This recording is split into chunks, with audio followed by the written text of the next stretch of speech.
Hey everybody, it's Missy again. Thanks for joining me today. I have another layout for the Hip Kit Club, and I'm using the 2016 September kits. This is my third layout using these kits, and my assignment for today was to use Project Life cards in a unique way. And so I went through the pack of the cards and I picked out all the ones that had teal or mint on them, and I'm going to incorporate a little bit of white and black. And so I pulled out this crate paper sheet and I pulled out that card with the swan on it, and these are my pictures that I'm going to use. These are pictures of my daughter, and she is in the grass with one of her big round sprinklers that's in the shape of a circle. And so I thought, hey, I'm going to make a circle design.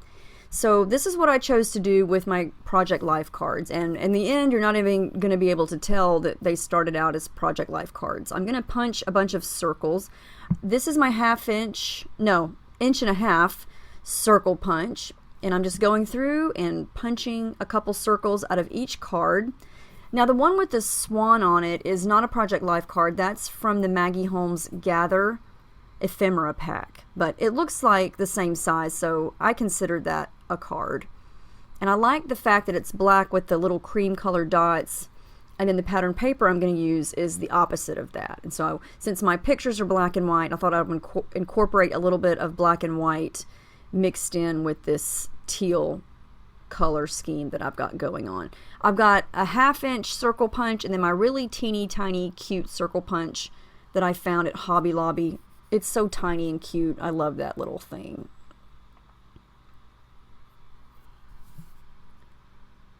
So this is something you could do with your pattern papers. You could do this with the 4x6 Project Life cards, pretty much anything. I'm going to fussy cut this flower out. And at this point I wasn't planning on using any yellow in the collection, but that changed really quickly when I decided to use this paper as my background. So clearly I'm going to have a lot of yellow going on. This is from Maggie Holmes Gather, and I love this chipboard word that says love here. I love that color, the teal, matches that dark teal, and I'm going to incorporate that pink and that yellow. My three favorite colors, of course, the teals, the pinks, and the yellows. And so at this point I thought, okay, I've got an idea, I'm going to go with it, and it actually turns out better than I anticipated. So I'm very, very excited how this goes. And you can see on this yellow paper that it's got the crosses or the plus signs, and there's a bunch of them at the top, and it looks like it's kind of raining down. So I thought I would turn it upside down and use it this way, because the tab or the branding strip was at the other side. So I liked the way it looked this way, and so that's the way I'm going to use it. And I'm just going to sort of randomly place all of the circles behind my photo strip there and get an idea of what I think I want to do at this point.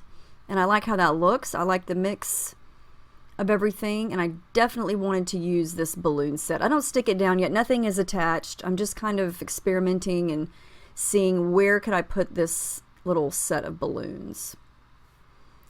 So in the meantime, I know what I'm going to do for my design, but I have to jazz up this background, and so I pull out some white gesso and smudge it around with a card. I know I do this pretty much on most of the layouts that I do.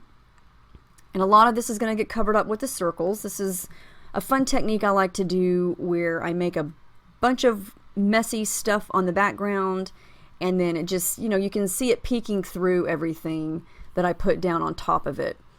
So I'm going to combine the Prima oil pastels from last month's color kit with the pink stilettos shimmers that we got a few color kits ago, because I want to try to get that really rich, bright bubblegum pink color. And when this dries, it winds up matching just perfectly. And so I kind of do the packaging technique. I do a little bit of the finger smudging with the oil pastels just to get some different shades of pink going on. I do some splattering. I do a little bit of everything here. This is supposed to be kind of messy because I want it to, like I just said, kind of peek out from behind everything, from behind the pictures, behind all those circles. And it's going to look like a big hot pink mess here in the beginning, but it looks totally different when you start to add your things on top of it. And sometimes I think that's why mixed media backgrounds like this can be intimidating, because sometimes you may feel like, oh my gosh, this is overboard, this is way too much. But it all depends on what you're going to put on top of it, you know. I like to bring all the stuff back and put it on and see what it looks like, and then, you know, if you've done enough, you can stop, or if you need to add more, you can. This set of paint here, or this little pot of paint, is a Creamies. We got that in this month's color kit, and it's called Grapefruit, and it's more of a coral color. And I'm just adding just a little bit of that in there, just to add a little bit different of a shade here. It's not going to make a huge impact on this, but I like to use that to kind of smudge the gelato, or the pastel in this case, instead of plain water.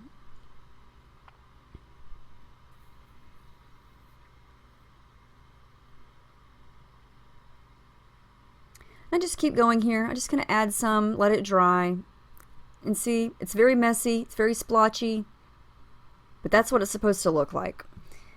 Well, that's the way I like it to look. So, okay, so now I'm going to come back and put all that back together again on top of all the pink, and you're going to see how it just totally transforms the background.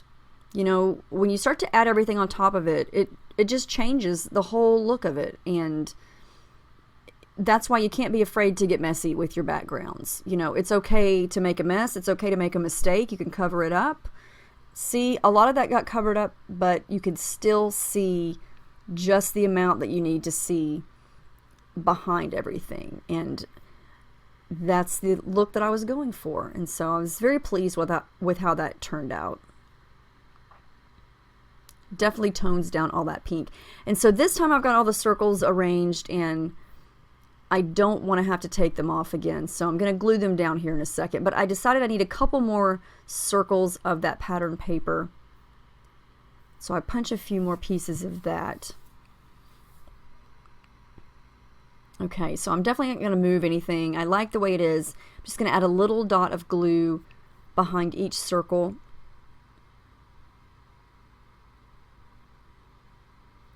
I let it dry, and before I came back, I did some stitching off camera, and you can see I used pink thread. I did some straight stitching, some back stitching, some zigzag, some really close zigzag, and I love how that looks. It just adds a little more of the pink, and I added some foam behind my pictures there, and I'm going to come back in with more pink, and this time I'm going to add the thread underneath both sides of the photo strip there.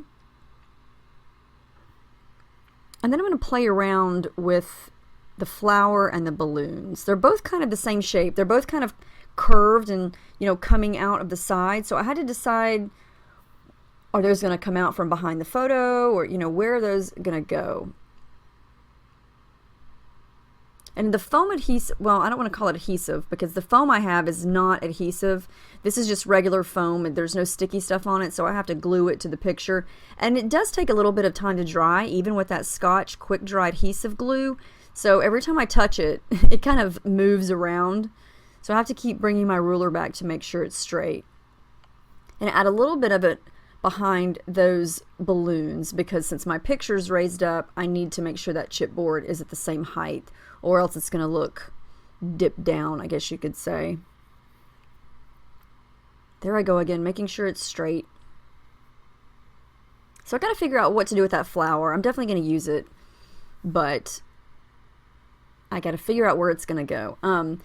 I love this love word, mainly because of the colors. That's one of the first things that I wanted to use for this layout, because I wanted that rich pink. Because in my last layout, I did the royal blue and the coral color scheme. And so I wanted to show how these kits, you can get a totally different color scheme without using the royal blue or the coral. And I really, really like that you can get such different looks from the same kit. Now this little cluster here is made up of a couple different things. That big 4 is one of the big wood veneer numbers that we get in one of the kits. And I'm going to use it because she was 4 in these pictures. I'm going to cut that little flower cluster in half and just use half of it peeking out from behind the pictures. And I thought I would do something different. I would jazz up the 4 by, I know a lot of people have done this, so this is definitely not anything new. I've seen several people do this where you only emboss half of it. And so I just use a scrap of paper there to cover up half and use my embossing dabber there and then some gold embossing powder. Super easy to do and really quick. And it just gives some interest to the wood veneer because I didn't want to make it teal, pink, or yellow because they already have enough of those colors going on. And there's little bits of gold going all through the layout. In those balloons, there's a couple of little gold pieces. See on the yellow balloon, there's some gold there. So, and there's some gold on the love chipboard. And I like how that black tab that says, remember this, fits right in the angle of the 4. So I'm going to use that. Got all that stitched down. Not the wood veneer, of course, but the word love. And then that's a little tab die cut from Simple Stories Posh. And I use gold thread for that. So I've got a little more gold going on. Now these are the greatest thickers. I love that there's 2 different sizes. They're all capital letters, but you've got some bigger ones and then some smaller ones. You can see there. That's pretty obvious. So I use the small ones there. My title is pretty boring. Love her, but that's okay. I'm okay with that. The rest of this is going to be odds and ends. Now, this is from the Maggie Holmes collection, and I pulled off that little sticker, and I think I actually pulled it off the backing. It was supposed to be a white back, but it came off, and so I just used it as a clear element, and I love how that looks up at the top. I'm going to use that round wood veneer from Pink Fresh Studio just because it fits perfectly inside that circle down there. A bunch of the Posh Simple Stories yellow enamel dots. That wood button down at the bottom that's black and wood that says XOXO, and then that little memories tab. Both of those went really well with this. And then I'm going to add a couple of these Maggie Holmes super shiny gold phrase stickers. I mean, when this stuff reflects in my lamps, it almost blinds you. It's so shiny. And there's so many cute sayings on there. I mean, look at how many there are. The bottom half of it is rose gold. So, so pretty. So I'm just going to make sure everything's attached. It's either glued down or sewn down. I'm going to add my lines and come in with my journaling here. And I really love how this turned out. I love that you can't even tell any of this was Project Life cards in the beginning. So it just goes to show you that just because you don't do Project Life does not mean you can't use those cards, because clearly you can. And they give you a totally different look than the pattern paper. And it's just fun to play around and experiment. Last thing I'm going to do is come in with some black ink just to kind of echo the pops of black going on in other parts of the layout. And that's the final project. I love, love, love that yellow background with the pops of pink and the teal. This is probably one of my favorites I've done lately. So I hope you enjoyed watching this. Please let me know if you have any questions about any of the products, any of the techniques that I did, or anything at all. I would love to hear anything that you need to know or that you've got to say. So leave me a comment and let me know. I will see you guys in the next video. Thank you so, so much for watching, and I hope you guys have a great week.